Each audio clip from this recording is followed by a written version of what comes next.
Alright, so today we're going to talk about hardware backdooring. So just a bit of disclaimer, I'm not a terrorist. That being said, if you read the abstract, you already know that everything's open source. So like there is nothing much to release. The whole point of this talk is to demonstrate something you somehow probably know a little bit, which is that the x86 architecture is massively plagued by legacy. I still think the talk is relevant because we're trying to, you will see that the backdoor we're doing is orders of magnitude better than existing work. All right. So we'll start by a bit of architecture, trying to introduce the problem and how we engineer this backdoor. We'll do a bit of an overview of the state of the art. Then I introduce you the proper backdoor itself. And we'll discuss a bit of cryptography and why it's actually not helping. And to finish, I'll explain you like how we can extend this work to backdoor like a proper nation state. Woohoo. All right, so this is a sexy slide, or not so, or maybe not so much. I basically started working with computers by disassembling viruses and reading assembly when I was like 15. And nobody told me it was art, so like it didn't seem as such.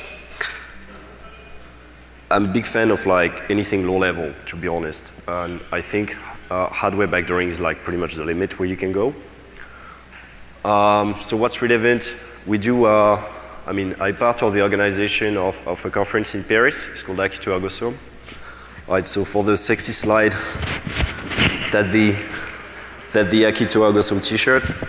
If you're fond of cryptography, anything low level, feel free to submit. And if you don't understand what I'm saying, I'm French, I learned English in India, and I live in Australia. So that's 3 degrees in,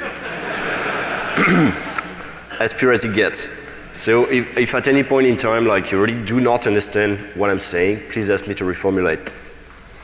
All right, let's start with a bit of fun. So in case you've been hibernating for like the past few months, there was a report for the US Senate where they basically realized that every computer is built in China nowadays. I mean, even if it's designed in Western countries, it's essentially manufactured based on components coming from China anyway. So this leads to a bit of, how can we guarantee that this hardware is not backdoor? So a bit more fun, like if you've read the media recently, like it's very much in the air to say that China is backdooring. I'd like to say, I'd like to go a bit more technical, like is it actually credible? Is it possible to backdoor hardware at all?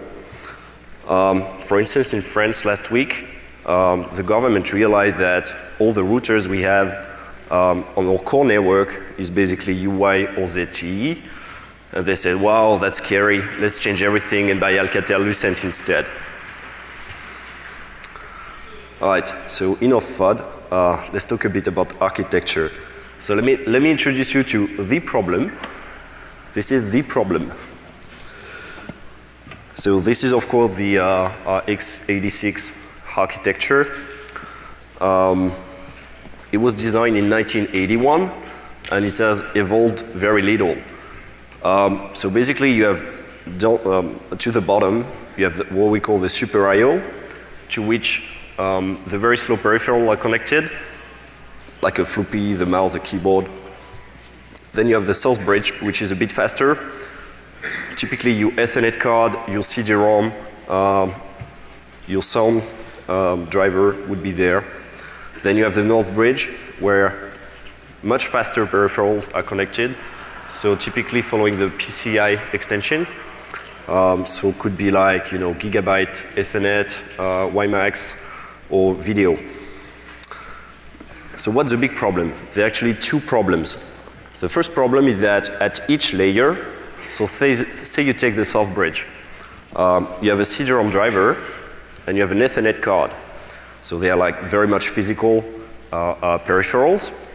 They both contain firmware, which allow to control their behavior. and allow software, I mean, from user land and an operating system to actually interact with them. The big problem is that your CD-ROM driver can control your network card, and vice versa, actually. And this is a bit unexpected. Another problem that we'll discuss later is that the TPM chip is actually very low in the food chain. And it's a passive chip, unlike on game consoles, for instance, where if you remove the crypto chip or if the software is actually not calling it, the whole thing won't boot. On x86 architecture, the cryptographic chip, which can contain like cryptographic keys, it's much like an HSM really, so it actually also provides functions to do cryptography and not just the keys. If you don't want to use it, you don't have to. So like, right, let me not spoil it. I'll get back to this later. A bit of state of the art. So, I mean, getting execution as early as possible has been a goal since pretty much the first viruses. Brain was the first acknowledged IBM PC virus back in the 80s. The work which is really relevant to us would be like the 2009 research from Core Security. They actually did, in fact, a BIOS firmware, and they did it the hard way. Like they took a Howard Phoenix BIOS, they identified where is the checksum in function, they introduced new code inside it, hostile code, and they compensated the checksum. So in terms of reverse engineering, if you want to go this way, it's going to be pretty tough to infect a new motherboard. You need to reverse engineer again, like the whole firmware. Other work relevant to us is mostly bootkitting, which is something entirely different. It has nothing to do with the BIOS. It's the fact of booting a computer from a CD-ROM or a floppy and patch the kernel on the fly. So basically, they all work the same way. You hook in the interrupt vector table interruption 13, which is anything which is disk related. So like if you want to write to disk or write to disk or read from disk in memory, one sector at a time, you do it through interruption 13. The whole point of the bootloader, which is you know, the master board record of the first bootable hard drive, is actually to unpack a kernel in memory. And once this is done, you never use the interrupt vector table again. Awesome. There must be a party or something. All right. So the idea is that if you hook this interruption 13, while the operating system is trying to load, while the bootloader is trying to unpack a kernel in memory, you can actually hook any read or write. And you can patch the kernel on the fly. And you don't have to touch the file system at all. Okay, so now let me get to the meat.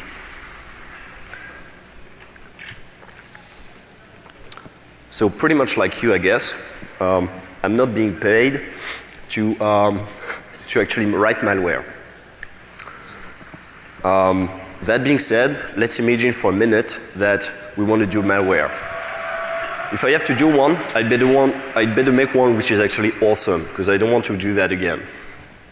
So I want it to be persistent, not just between boots, but like even if you remove you know, physical parts of your machine, or if you remove the hard drive entirely. Like if you replace the entire operating system, I still want to have persistence. The stuff should be stealth, so we'll see that it's actually possible to make a malware where 0% of hostile code is on the machine, not even on firmwares and PCI firmwares, etc.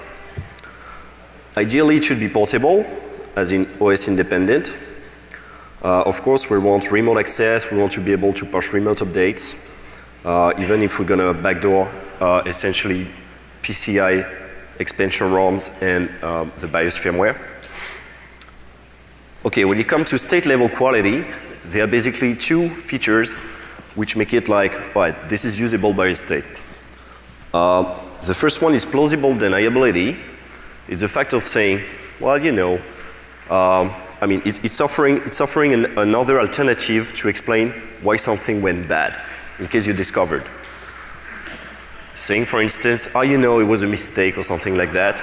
And this second alternative allows you to, you know, in case people really insist, like, oh, you tried to do evil, you can say, no, you're a conspirationist.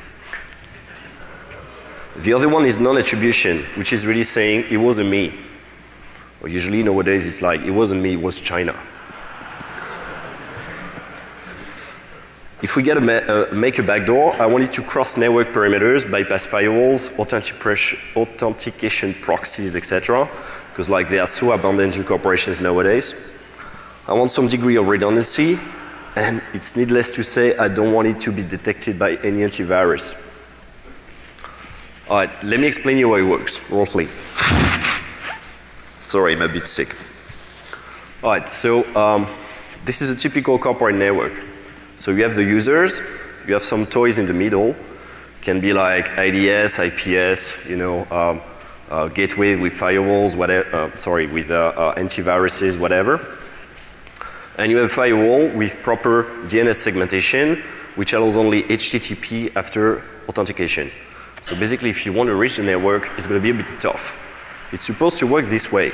The user is supposed to authenticate against the firewall before reaching the internet. So this is all it's supposed to work. What we're really going to try to do is this. We're going to come with a Wi-Fi router, have the BIOS try to connect to this Wi-Fi router, and if we do that, like basically all the IPS, IDS, honeypots you may find in the middle are basically going to be useless. That being said, if it doesn't work for whatever reason, we can still default to using Ethernet. Okay, so let's go to the design. So instead of starting my malware from scratch, like most virus authors do, I took advantage of open source software. And I think it's actually a massively good idea for several reasons. So the base component is core boot, which is the back end of a BIOS. Basically, when you boot your computer, the first software which is actually executing in memory is responsible for discovering where is the RAM, where is the hard drive, where are the peripherals. So this is the role of core boot. CBIOS is the front end of the BIOS. In the core boot language, it's a payload, but I'll use another. I will define something else as a payload. So CBIOS is really responsible for creating an interrupt vector table in memory. And if you have core boot plus CBIOS, you can actually boot an operating system. An amazing thing about core boot is that it's super modular, and you can actually embed any PCI firmware to control like peripherals directly inside the main firmware. So I'm using one which is called IPXE, which is an extension of the PXE standard, which instead of doing just DHCP and FTP, can actually boot an operating system remotely over, say, HTTP, and instead of using just DHCP over Ethernet, IPXE allows you to use Wi-Fi, WiMAX. It knows a bunch of protocols, like it has a full TCP stack, and even higher protocols, like it has FTP, HTTP, even HTTPS. So that's making it pretty awesome. Like, you don't have to do all that yourself again. And then we use a bunch of payloads, which are basically bootkits. I'll get back to this. So, I was mentioning non-attribution. One of the benefits of using open source is that it wasn't written by me. It's actually written by something else, but really. In terms of development, if you ask journalists, like, yeah, Stuxnet took years to develop by a whole team of specialists. Right, so I did this by myself in 4 weeks. And I think it's really hard to detect as malicious, because all those components are actually not malicious, apart from the payload. But Well, there is a trick. So it works like this. We're going to flash the BIOS. Let's assume we are a manufacturer in China or whatever, or I'm just part of the supply chain delivering you your laptop. Like when you buy your laptop, anybody who touches it before you can actually backdoor it. So we're going to flash not only the main BIOS, but also a few PCI expansion ROMs. Like I explained to you, if we flash only the CD-ROM drive, we can actually control the network card. The idea is to, in case the BIOS is ever flashed by someone for normal maintenance, we can flash it back using using a PCI expansion ROM. We're going to boot a payload over the network, typically over HTTPS. And like I explained before, we're going to try to use Wi-Fi or WiMAX if it's available, which leaves no trace on the corporate network. So it pretty much looks like this. The core in blue is made of core boot, then CBIOS, which is the front end, and IPXE, which is really a PCI expansion ROM, but also embedded in the main firmware. In the main firmware, we're going to put in the BIOS. And then the only piece which is really malicious is the bootkit. But the bootkit never touches the disk, and it's not embedded in your hardware, in your PCI expansion ROM or in your BIOS ROM either. Instead, so execution goes like this. So your CPU starts in 8086 compatibility mode, in real mode, which is essentially a legacy thing. For you, if you have done like programming under MS-DOS, you know how painful it is to work with this. You don't have multitasking. You have only access to the first megabyte of memory also. So core boot gives execution to CBIOS, which is going to set the interrupt vector table, who itself is going to call IPXE to perform network booting.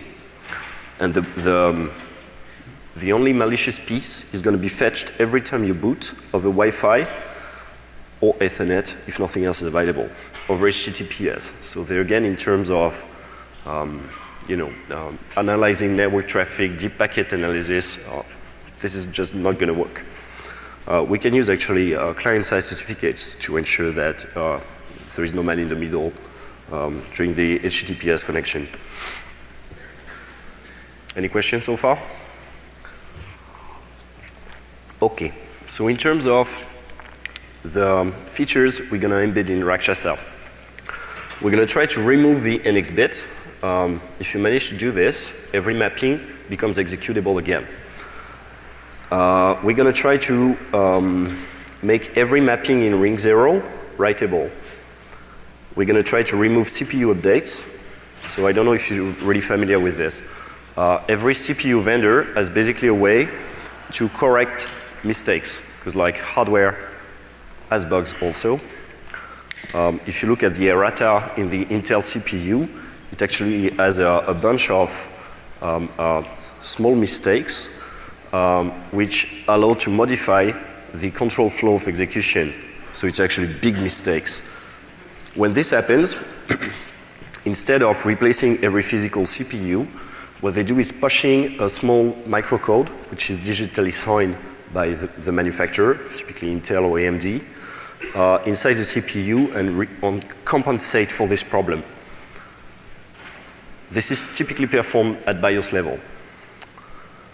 We're going to remove anti-SMM protection. SMM, which stands for System Management Mode. It's like ring menace 0 or patch mode, really. If you're familiar with this, the problem introduced by Duflo regarding SMM at ConsecWest West in 2006 and 2009, there is basically a generic exploit locally which will allow you to get to ring menace 2, so even the operating system will not know what you're doing, and you're switching essentially to a 16-bit mode which has higher privilege than the kernel, so like you can patch back the kernel if you will. We're going to try to disable randomization, and eventually we're going to load a bootkit. So the bootkit was actually contributed by Piotr Bania. If you're familiar with Conboot, it's a modified version of Conboot to like remove the fancy displays and stuff, but essentially it's Conboot. All right, let's do it. So if we want to remove the NX bit, first off, the NX bit is a model-specific register. So if you read the AMD 64 manual, I mean, AMD was the first one to actually introduce an NX bit in '97. So it's pretty smart to look at how they did it before it was actually copied by Intel.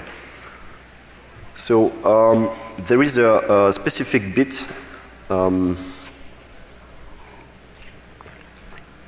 in a model-specific register, which is called the extended feature enable register. You hardly ever use that, honestly. If you flip the bit 11, every mapping becomes executable again. So like, to do this, you first must make sure that your CPU actually does support NX. And essentially what you do is like the 3 last lines, you read the content of this model-specific register, you flip bit 11, and you write it back. The only difference is that we don't do MOV with model-specific registers. We use those RGMSR and WRMSR instructions to read and write to model-specific registers. So this is only going to work if your CPU supports it. Okay, changing every mapping, this is a difficult part, right? After we have the demos and the fancy shit. So basically in CR0, control register 0, bit 16 defines if what is mapped in memory is writable or not. So it's actually something pretty common in viruses and in exploitation. If you've seen last year at DEF CON, Dan Rosenberg talking about remote kernel exploitation, he explained how to do it. So you read control register 0 into AEX, you flip the bit in question, you write it back, and that's it. You just, every mapping just became writable in ring 0. So it doesn't work for userland, just for ring 0. But like, if ever you have a vulnerability affecting the kernel, you're going to be bank vulnerable. It's going to be a lot easier to exploit. Removing CPU updates, that's pretty easy. You just remove the microcodes from core boot, and like there is nothing else to do. Regarding SMM, so typically the protection against SMM is to set a bit, which is called dlock, which prevents you to talk ever again to, to switch ever again to system management mode when you trigger an SME. So since core boot actually does not support this feature, we have nothing to do, and the shellcode to do it is just a knob. Disable ASLR, all right, that's tougher. It's very much OS dependent because I mean, hardware is not responsible for randomization, it's very much a software thing. The idea is that if you want full ASLR, it has to be done in kernel land. If you don't have full randomization, it can actually be done in userland by patching the dynamic linker, like Stefan Esser did on iPhone, for instance. But if you want full ASLR, like the base address of your main binary has to be randomized, and only the kernel can do this. So the idea is actually to patch the seed, which is going to be used to create this randomization.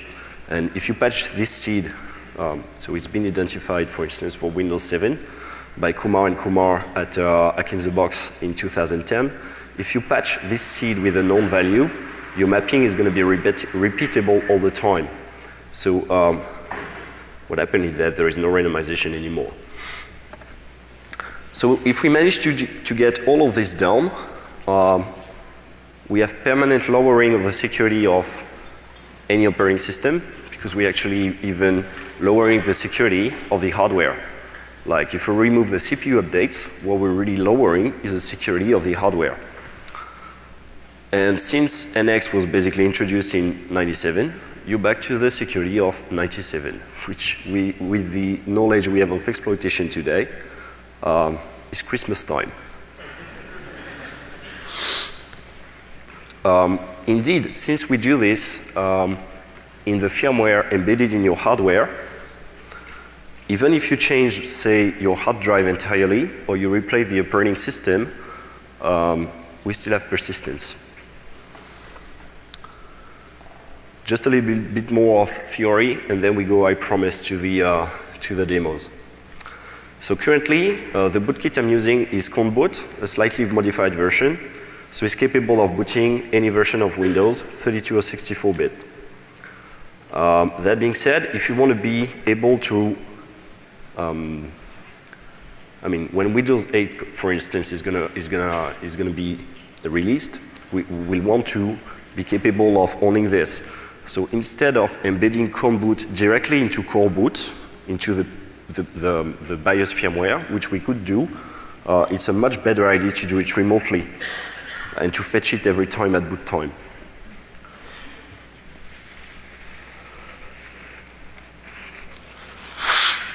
Sorry about this.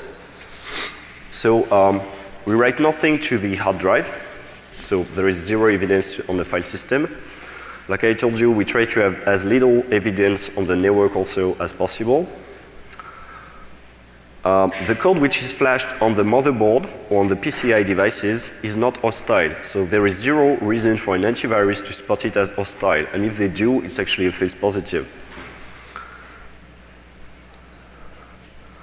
Alright, I'll get back to the rest later. So I think it's actually a good approach to start using open source to make viruses. In terms of portability, core boot is capable of, I mean, it's supporting, let me show you. So we said the state of the art, the work from core security is to support one BIOS, which is like several motherboards.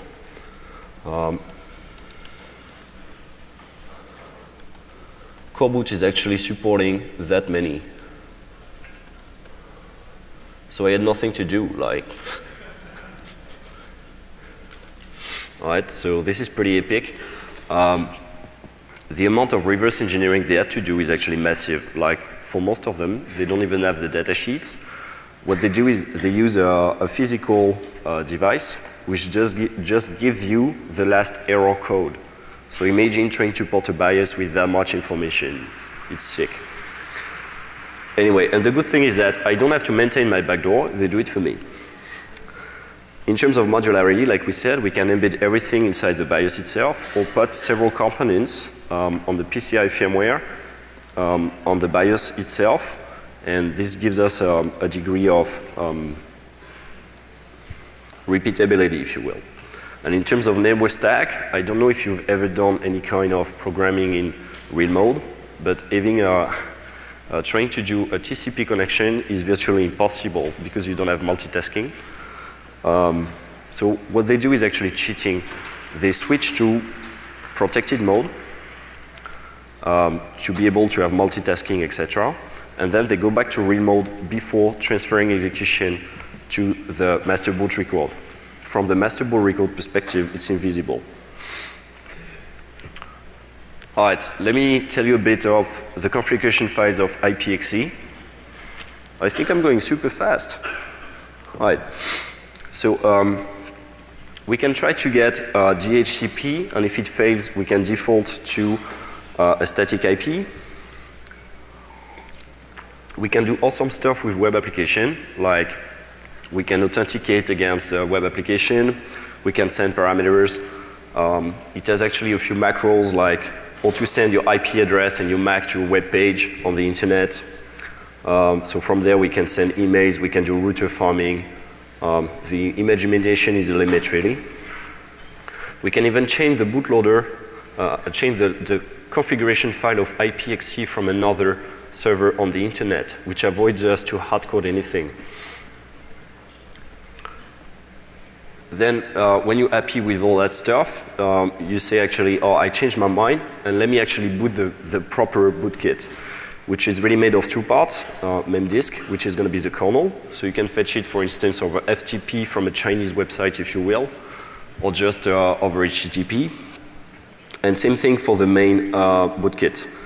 I hid them into PDF files, but it's really very much like the kernel renamed as memdisk.pdf, so that if for some reason there is some kind of network analysis, it's going to be harder to check. All right, let's go to the, thank you for your patience. Let's go to the demo. This one is called Evil Remote Kernel on Edge of Death.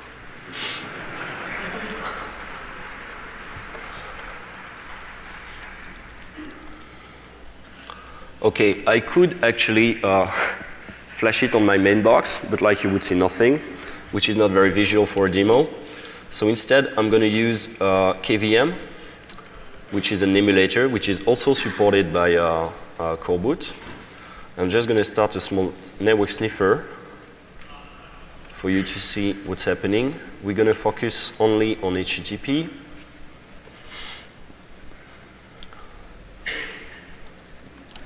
Okay, so the whole command is this. So we start KVM, we specify a different BIOS from the one of KVM, which is actually my malware, Rakshasa.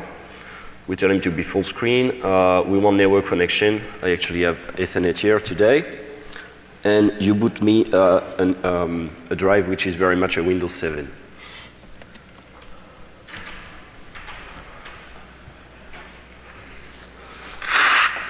It better work.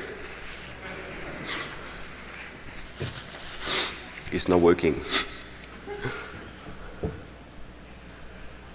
It is, all right.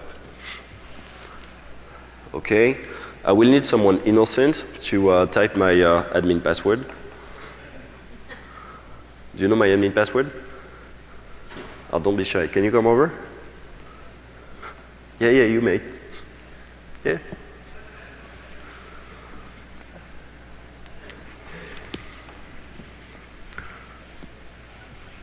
So the idea that you know to use Windows?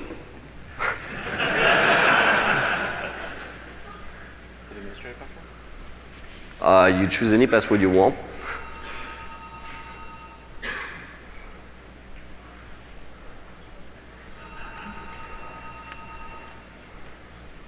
All right, and it's actually booted, right? So now, thank you, mate. So like, let's look at what really happened here.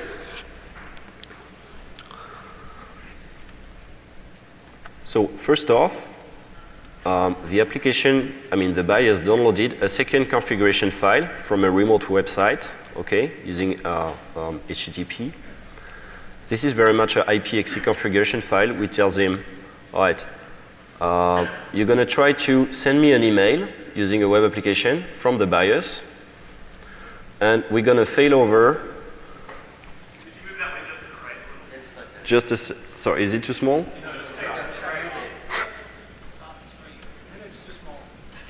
Is it better? I don't know how to make it bigger on that stuff. All right, so the idea is that it's downloading an alternate configuration file, and then it's gonna boot on a, no, sorry, this is already the alternate configuration file. It's gonna boot on a blog, essentially, which is the blog I used last year for my Black Hat talk, because I'm too lazy. All right.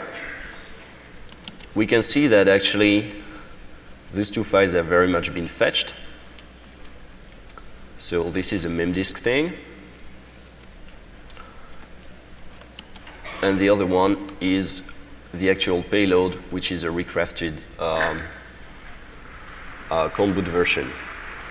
All right, so let me check my mails, because you guys are a bit boring. You could have applause there. So I'm a bit pissed.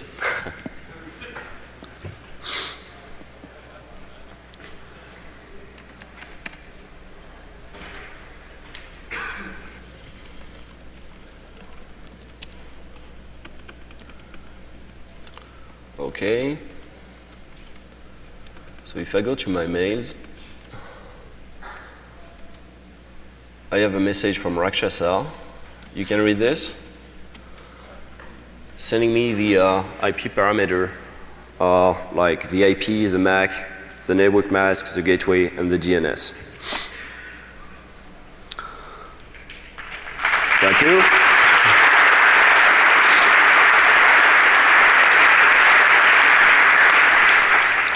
So this was actually a Windows 7 64-bit.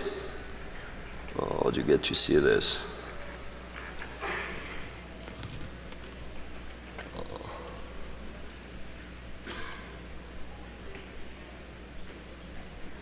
Yep. But this is very much con boot, like it's going to work with any Windows really. Any questions so far? Okay, so let's go to more interesting stuff. Obviously, if we read the Apache logs, we have the traces also of, you know, what the IP address, the next mask, etc. So like we mentioned, we actually receive emails seemingly from the BIOS. This is before booting the operating system. I'd like to tell you about how to properly build a botnet. A botnet you cannot shut down. You must know that Microsoft is using signed updates. Why not do this for my botnet? If I want to make a botnet from a BIOS, I can very much sign the updates also. So that if law enforcement ever sees the CNC, the command and control, they will not be able to shut it down. Right? Because like, this is how they do it, right? They hijack one server, one CNC, and they send a shutdown command. If you do that, there is still a problem, like the availability of a CNC. And to do this, what we can do is rotate the CNC every 5 minutes over the entire internet. And it's unlikely that you're going to shut down the entire internet to shut down my botnet. So one day it's going to be Amazon, one day it's going to be Google, one day it's going to be AT&T, oh, next day it's me. So I push my updates. And I think that if malware was actually doing this, which is not really happening today, it would just be impossible to shut down. Any question? Okay, let's talk about mitigation and in particular cryptography, because it's usually the one which comes to mind. So first off, we can very much do an evil-made kind of attack, booting a fake prompt, and TPM is not going to help you there. Because TPM is not enforced by the hardware. Even if you sealed your computer, you have full disk encryption, and you're using TPM, if I flash your hardware with Rakshasa, and next time I boot, I bring a fake logging prompt, you cannot see the difference. And TPM is not capable of enforcing the real full disk encryption login to boot. So this is a bit of a problem. We can do other stuff like trying to brute force, etc. I showed that like at DEF CON 2008 if you're interested. So this is very much of a problem. The other problem is that even if full disk encryption is actually used, when you buy your computer, the hard drive is not encrypted. It's not possible. Well, if it was, like, it would be encrypted with a password you don't know. So you would have to, or which is known by third parties. So to change the password, you would have to unseal the TPM, and bam, if you do that, you're vulnerable again. So anybody in the supply chain can very much backdoor your stuff because your hard drive is not encrypted, and therefore the TPM is actually not sealed when your computer is delivered to you. You may be asking about antiviruses. If you ask me, putting an antivirus on a server is pretty much as putting lipstick on your server. Let me show you why. We said the only component which is actually malicious is conboot. So I took the legit conboot version, which is like at least 3 years, maybe 5 years old, and is detected by 2 antiviruses on VirusTotal. Not bad. Then I encrypted it with a super elite packer called LZMA, which is actually the most common packer, most probably. It's the one used by Linux by default nowadays. And it's the one used by every BIOS I know. And the detection rate drops to 0.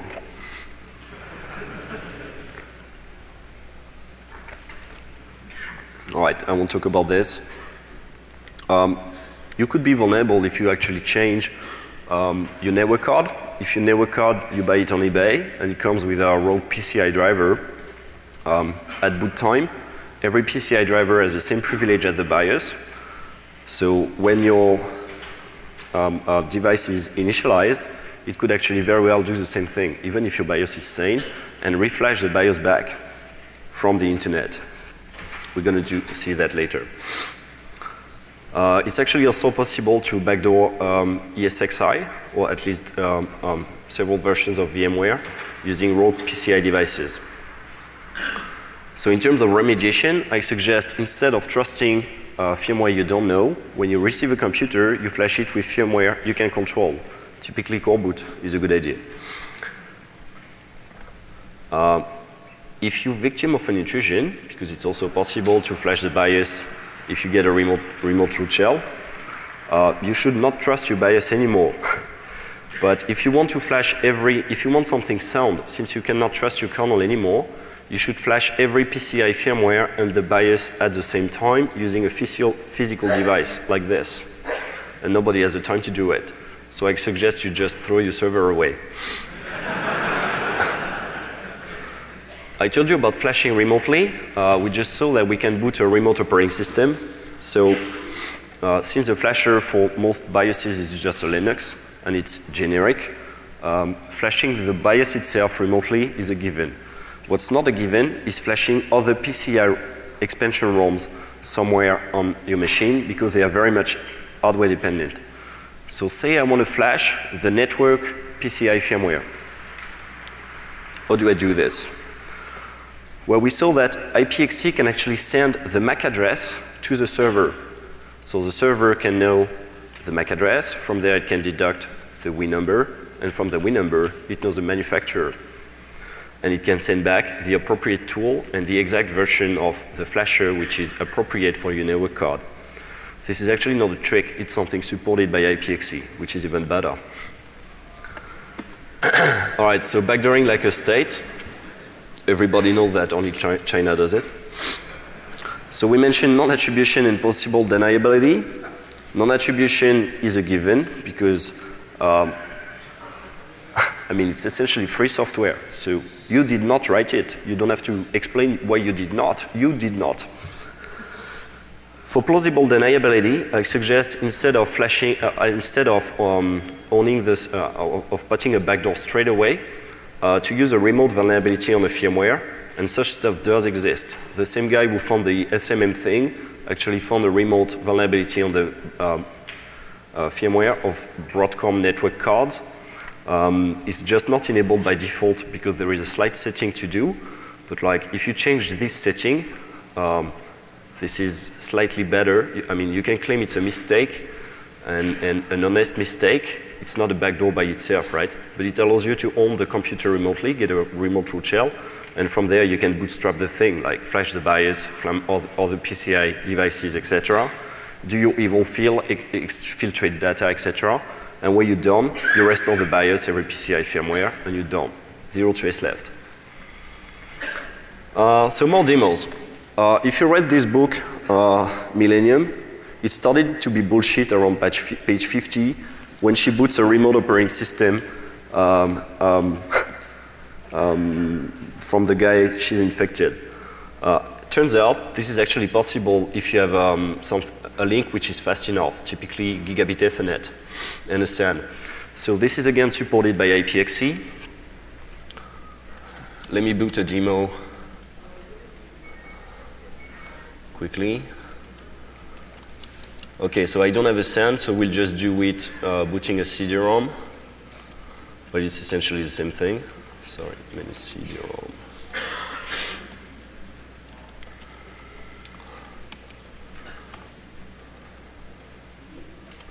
Oh, I think this is totally legit.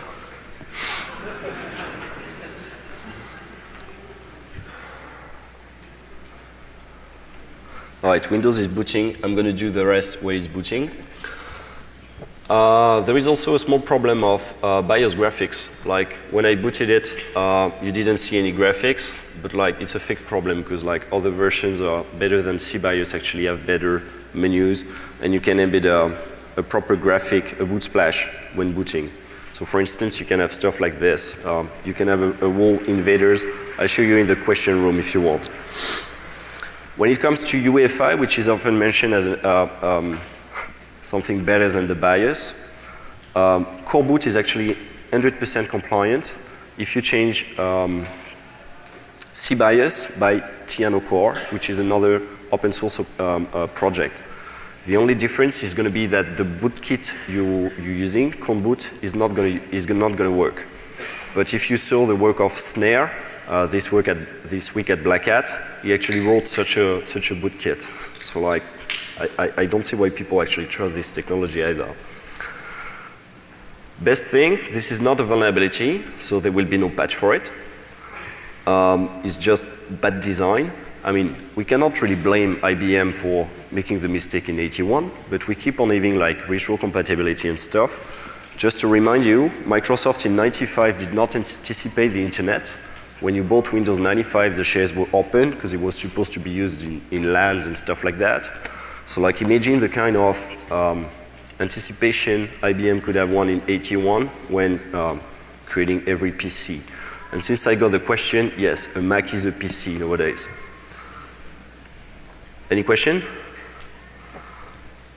We're gonna see just, yeah, I think that's very legit.